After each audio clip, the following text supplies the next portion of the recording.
7:40 de la mañana, 7:40. Hablamos a esta hora con los senadores y vamos a saludar a la senadora del partido Alianza Verde, Andrea Padilla. Ella es autora de la llamada Ley Ángel, que fue aprobada hace pocos días en el Congreso de la República y nos acompaña a esta hora. Senadora, muy buenos días y gracias por atendernos aquí en Marandúa. Gracias a usted, Laura. Un abrazo y un abrazo a toda la audiencia de Marandúa y del Guaviare. Bueno, pues hablemos de esta ley Ángel. ¿De dónde surge, digamos que la idea, el objeto principal de esta ley y el nombre, por supuesto? Y finalmente, ¿qué significa para ustedes en materia del respeto y de la lucha que llevan por los derechos de los animales?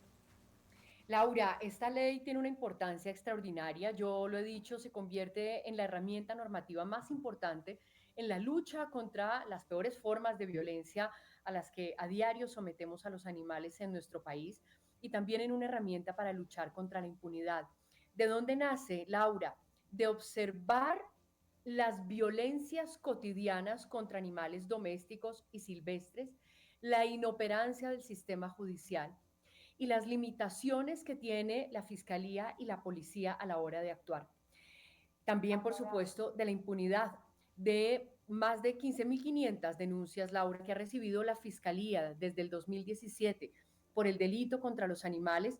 Tan solo ha habido 212 condenas, es decir, algo como el 1.4% de condenas, y ninguna persona, por más violenta que haya sido contra los animales, ha pagado ni un solo día de cárcel. Por esta razón, lo que hicimos fue un proyecto de ley muy robusto en materia penal, policiva y pedagógica para que haya verdaderas sanciones, castigos, condenas contra las personas que violentan de manera más grave a los animales, para que la policía tenga realmente capacidad de actuar, por ejemplo, ingresando en domicilio, para que los operadores de justicia estén capacitados y, por supuesto, también para motivar un cambio cultural. No todo es garrote, también hay que educar y cambiar la mentalidad de las personas.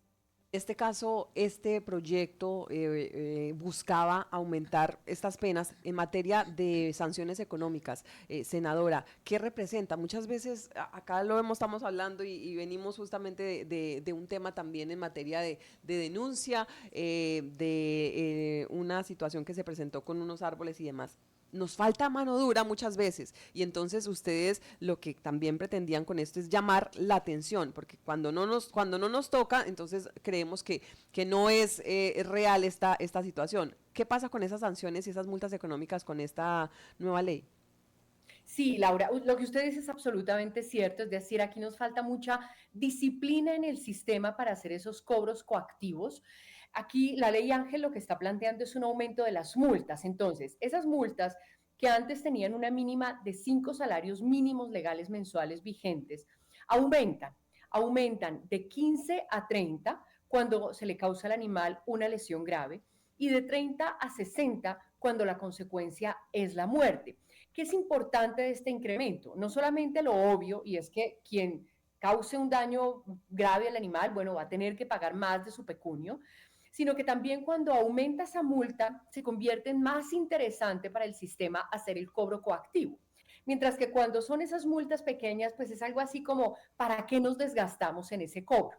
Ahora es importante que reiterar que esas multas no son para cualquier cosa, digamos, la destinación es específica y eso está taxativamente establecido en la ley, y es que esa plata que se cobre por maltrato, por maltratar, violentar a un animal, tiene que dirigirse a programas de protección, de educación en materia de protección animal. Ahora, digamos, las multas siempre están pensadas dentro del sistema para los casos, digamos, como de una violencia moderada, porque la violencia más grave definitivamente tendrá condena de cárcel. Y esos tiempos de cárcel, ese incremento también se plantea dentro de la ley Ángel, porque lo que buscamos subsanar, Laura, es el tema de la excarcelación. Porque hoy, digamos, lo que teníamos era una conquista simbólica. Entonces, la gente muy feliz porque desde el 2016 existe la cárcel. Pero resulta que al ser tan solo una pena de 3 años, pues nadie iba a ir a la cárcel ni un solo día. Lo que logramos ahora con este incremento es que exista la posibilidad de que una persona que le cause la muerte a un animal, por ejemplo, o lesiones graves con un agravante como el abuso sexual, por ejemplo, sí efectivamente pueda enfrentarse a una pena privativa de la libertad. Es decir, que deja de ser un delito excarcelable y en este tipo de situaciones, como usted nos lo comenta, particular el tema de la muerte y estos agravantes, ¿no? Que también se modifican, tendrá entonces que pagar cárcel, es decir, no van a tener esos beneficios. Así es, definitivamente, digamos, dentro del sistema penal se plantean unos beneficios que ya están allí establecidos para todo tipo de delitos. Hay unas excepciones que están contempladas en el artículo 68 del Código Penal, pero en general, digamos, dentro del sistema se plantea los principios de oportunidad o cuando la persona reconoce su culpa, eso ya inmediatamente tiene una reducción. Lo que nosotros buscamos es que aún, digamos, aplicando esos beneficios que ya están establecidos en nuestro procedimiento penal, para los casos más graves siga existiendo, digamos, la posibilidad de la cárcel. Le pongo un ejemplo, Laura. Hace 2 semanas se falló un caso escabroso de un delincuente que se conoció como el monstruo de Ginebra en el departamento del Valle. Una persona que con dolo intentó matar a 4 cachorros, primero a golpes con pala, ahogándolos y finalmente enterrándolos vivos. Pese a que este delincuente reconoció que lo hizo y que existían las evidencias, quedó condenado por tan solo 9 meses porque se allanó a los cargos, este sí reconoció su culpa y porque al ser un delito excarcelable, pues quedaba en libertad. Entonces lo que nosotros estamos buscando es que cuando aún la persona reconozca, pues siga existiendo para casos tan dramáticos como este la posibilidad de la cárcel.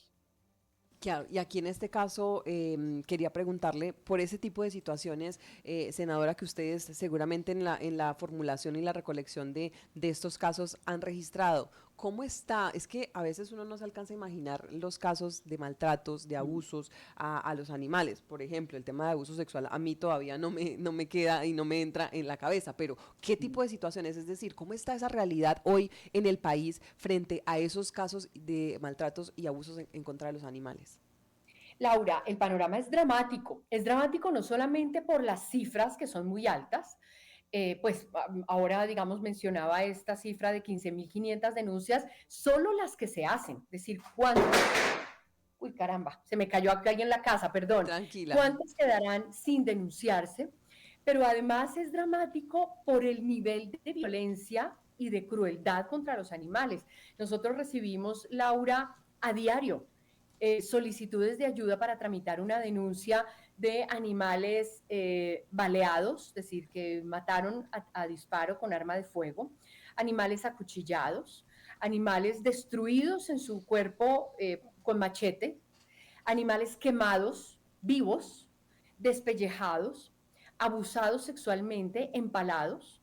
Muchos de estos casos intentamos o la gente intenta moverlos por redes sociales, no solamente para que haya una acción policiva, sino también para un poco generar conciencia, ¿no? Indignación, que es importante para movilizar esos cambios en el Estado, pero lamentablemente las redes sociales censuran muchos de estos casos y no podemos, digamos, mostrar la crudeza. Eso en buena medida está bien, porque tampoco se trata de generar una resistencia en muchas personas que dicen, yo no quiero ver eso, realmente me ofende, me daña el día, afecta mi salud mental, pero también tiene el problema de que no permite mostrar la realidad. Es decir, yo siempre digo que eso que a nosotros nos genera tanta repulsión, pues simplemente es eso, una repulsión, digamos, moral, emocional, pero para el animal es la vida y es el sufrimiento real.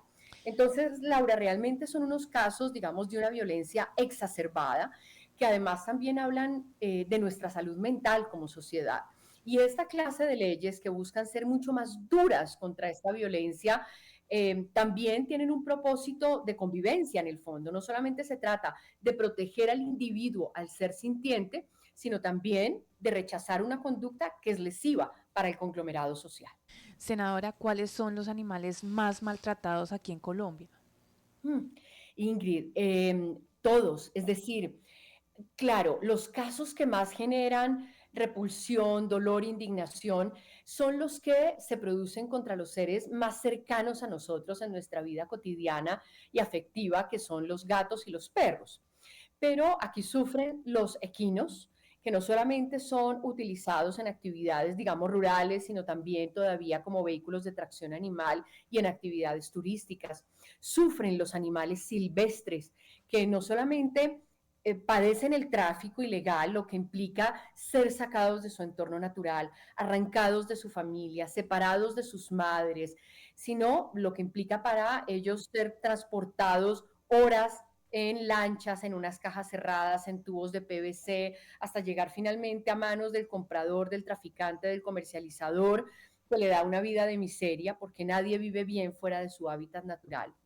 Es también el sufrimiento que padecen los animales en la industria pecuaria, no tanto en las prácticas de crianza, aunque sí, sino por ejemplo en el transporte, que son horas y horas de carreteras, en camiones que no tienen ningún tipo de adecuación, en vías terciarias que son trochas, vías absolutamente destruidas, sin agua, sin ventilación, asfixiados, fracturados, para luego ser matados para consumo. Es el sufrimiento que padecen los animales marinos en prácticas ilegales y crueles de pesca y de captura. En fin, aquí, digamos, Ingrid y Laura, el padecimiento, el sufrimiento es para todos los animales y lo que nosotros estamos buscando es que por lo menos haya una, digamos, una progresividad, ¿no? En estas sanciones. No todos los animales entran bajo la misma cobertura en esta ley Ángel, pero por lo menos que empiece a sancionarse las peores formas de violencia contra los animales más cercanos y de esa manera ir generando también una toma de conciencia. Laura, ahí está este panorama y reforzando esto, he ingresado a la página del Grupo Especial para la Lucha contra el Maltrato Animal de la Fiscalía y usted encuentra titulares como, por ejemplo, judicializado dueño de una guardería canina que habría omitido atención veterinaria a unos caninos, judicializado presunto responsable de maltratar a varios cachorros y enterrarlos vivos, judicializado hombre que había golpeado y metido a un costal a dos perros en Risaralda, condenada responsable de causarle la muerte a un perezoso en Risaralda, así sucesivamente. Ujú. Imagínese la cantidad de casos que, como dice la senadora, no se conocen, no se registran. Y yo quería preguntarle en materia también de esos casos de abandono, Mm. que son a veces frecuentes también y que se denuncian. Senadora, ¿esto también queda contemplado en esta ley? Sí, Laura, es muy importante porque digamos que desde el año 89 están establecidas las conductas que son objeto de persecución y sanciones policivas. Entonces, lo que nosotros hicimos fue actualizar ese listado, incluyendo conductas como el abandono. ¿Por qué lo hacemos, Laura? Porque es un fenómeno creciente. El abandono no solamente extramuros, es decir, esos casos que se hacen públicos de que el carro iba andando y abrió la puerta y dejaron al perro y el perro corriendo detrás del carro que a uno le parten el alma, sino también el abandono intramuros, es decir, tener a un animal dentro de un predio, pero no darle comida, atención veterinaria, no darle techo, no darle agua, es decir, no hidratarlo. De hecho, hace un par de semanas hubo un caso terrible en Bucaramanga, un perrito que estaba en un balcón abandonado, pese a que había personas viviendo en el predio. El perrito recibió su última comida 15 días antes de morir, literalmente de hambre y sed. Entonces, ese abandono intramuros también se sanciona.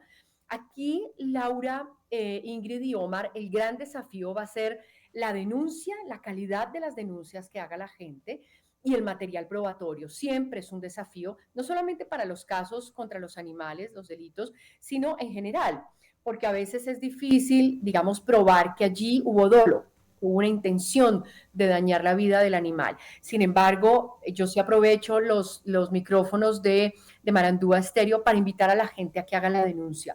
Aunque tengamos poca fe en las instituciones, aunque creamos que la justicia no sirve para nada, si nosotros no denunciamos, lo que vamos a hacer es bajar esas cifras y mandar un mensaje muy equivocado de que los animales no padecen violencias. Pero además, al no denunciar, vamos a quitarle al animal la única posibilidad de que haya una acción policiva o penal. Entonces, es importante hacer la denuncia con la mayor cantidad de pruebas que tengamos, aunque no son exigibles. Y lo que sí es muy importante es la dirección. Cuando haya un animal que esté siendo violentado en una vereda, en una casa, un apartamento, es importante tener la ubicación precisa para facilitar la gestión de las autoridades policivas. Eso es clave, que se denuncie de manera oportuna, que se ponga en conocimiento de las autoridades. Estas rutas, senadora, ¿cómo quedan? Es decir, recordar un poco cómo puedo yo instaurar una denuncia en caso de un maltrato animal o en caso algo que yo quiera denunciar.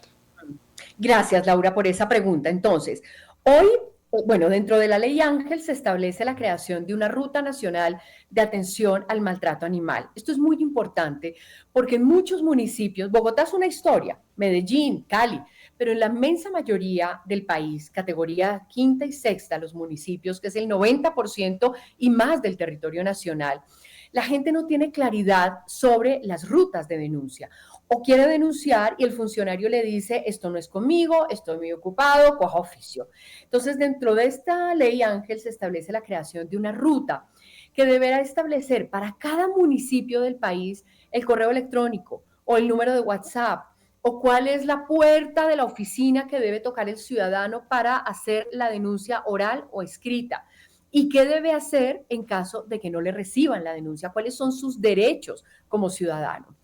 Hoy lo que le invitamos a la ciudadanía es que si se trata de un caso de maltrato leve o moderado, esos casos de animales abandonados en terrazas y en balcones, el animal que es golpeado, el animal que no está recibiendo atención pese a estar en unas condiciones evidentes de enfermedad, esos casos se denuncian en la inspección de policía. Generalmente las inspecciones están en las alcaldías municipales. Cuando es un caso grave, mataron al animal, lo machetearon, le dispararon con arma de fuego, lo abusaron sexualmente y eso le causó una lesión física evidente. Esos casos se denuncian en la fiscalía. Todos los municipios tienen una oficina, una URI, una seccional, algo de la fiscalía. Allí le recepcionan su denuncia. Bueno, ahí están esas rutas para que todas las tengamos claras y aprovechemos justamente esta ley que va a entrar en vigencia, y eso también era otra pregunta. Ya fue aprobada, falta la sanción presidencial. ¿Cómo queda esta y cuándo entraría entonces en vigor, en rigor, senadora? Laura, gracias. Nos faltan 2 pasos. Un paso es el de la conciliación, dado que el texto que salió de la Cámara, que fue el último debate, es distinto del texto que salió del Senado. El texto que salió de Cámara es mucho más robusto, es el texto que vamos a coger para hacer ese informe de conciliación. Yo espero que lo estemos votando la semana entrante. Una vez salga el informe, pasa a la sanción presidencial. Ahí, pues, por supuesto, le rogaremos públicamente al presidente para que sancione con la mayor celeridad la ley Ángel, que entrará a regir de inmediato, puesto que a diferencia de otras leyes que tienen periodos de transición por reglamentaciones, la ley Ángel no tiene ese periodo de transición. Es decir, que si el presidente, voy a poner cualquier fecha, firma el 30 de abril, pues el 1 de mayo ya estaría en vigencia esta nueva ley. Senadora, hablando de leyes que se han aprobado y que están en proceso de transición, ¿es el caso que tiene la ley 2374, la ley de esterilización? Sí, Omar, esa ley ya está, ya existe, es decir, ya tiene su número, usted bien lo acaba de mencionar. El Ministerio de Ambiente debió entregar la reglamentación el 12 de enero de este año, se colgó. Ya nosotros interpusimos una acción de cumplimiento para que sea un juez el que le ordene al ministerio entregar esta reglamentación. Es lamentable que tengamos que hacer eso, porque así como los congresistas hacemos nuestra tarea de expedir unas buenas leyes concertadas, con el impacto fiscal, digamos, esclarecido, con las asignaciones de responsabilidades claras, en fin, pues lo que uno espera es que el gobierno cumpla con esos tiempos de reglamentación, que no son de una semana o 2 meses, son unos tiempos de reglamentación sensatos. Entonces, lamentablemente ya el ministerio va colgado, apenas esté la reglamentación entregada, que ya será por orden judicial, lo que me corresponde a mí, aunque no debería ser así, porque automáticamente el Ministerio de Ambiente debería solicitar el recurso al Ministerio de Hacienda, pero ya sabemos que eso no va a pasar. Entonces, lo que me corresponde a mí como mamá de esta ley que se llama Esterilizar Salva es buscar una cita con el ministro de Hacienda para pedirle que destine el recurso para empezar la implementación del programa de esterilización en todos los municipios, categoría 2, 3, 4, 5 y 6 del país. Ahí está entonces este tema en materia también de pues lo que viene con esta ley Ángel. Todavía le quedan 2 pasos importantes, pero esperamos que esto siga avanzando, senadora, y que bueno, llegue a buen puerto. Ya le falta lo último para que sea una realidad, sobre todo porque sabemos que hay muchos animales que pueden salvarse, podrán salvarse ahora con esta nueva fortalecimiento de la ley y de las medidas. Queremos agradecerle a usted, senadora, por ese trabajo y por estar aquí con nosotros contándonos pues este logro tan importante como es la ley Ángel, que además vale la pena también recordar el nombre, ¿no? Le preguntaba al inicio y es también en homenaje o en memoria de uno de esos animalitos que lamentablemente falleció en medio de esa violencia, ¿no? Sí, Laura, un caso estremecedor. Ángel realmente tenía un propósito en la vida, yo digo, porque sufrió una violencia extrema. Ángela tenía tan solo 5 meses de edad, un perrito cachorro, cuando fue despellejado vivo, es decir, estando consciente, le arrancaron la piel en el 80% de su cuerpo. Ángel aguantó así 3 días sin un analgésico, sin nada que mitigara su agonía, su padecimiento, hasta que apareció un ángel, el ángel de Ángel, que es Vivian Nieto, su mamá, su cuidadora, su guardiana, directora de la asociación Mi Mejor Amigo de Chiquinquirá en el departamento de Boyacá. Le dio todos los cuidados y el amor durante 5 años hasta que falleció hace ya un par de semanas por una falla renal, pero Ángel, bueno, realmente se convirtió en un estandarte de esta lucha. Además, Laura, porque nunca hubo justicia para Ángel, pese a que siempre estuvo identificado el agresor. Sí, señora, por eso hacemos también hincapié en esa caso y sobre todo que lleva pues la ley entonces ahora de la justicia para los animales. Gracias, senadora Andrea, por estar con nosotros aquí en Marandúa y por supuesto estaremos muy pendientes a esa lucha que ustedes llevan, que lidera en favor de los animales. A ustedes, Laura, gracias por esta grata entrevista. Un abrazo.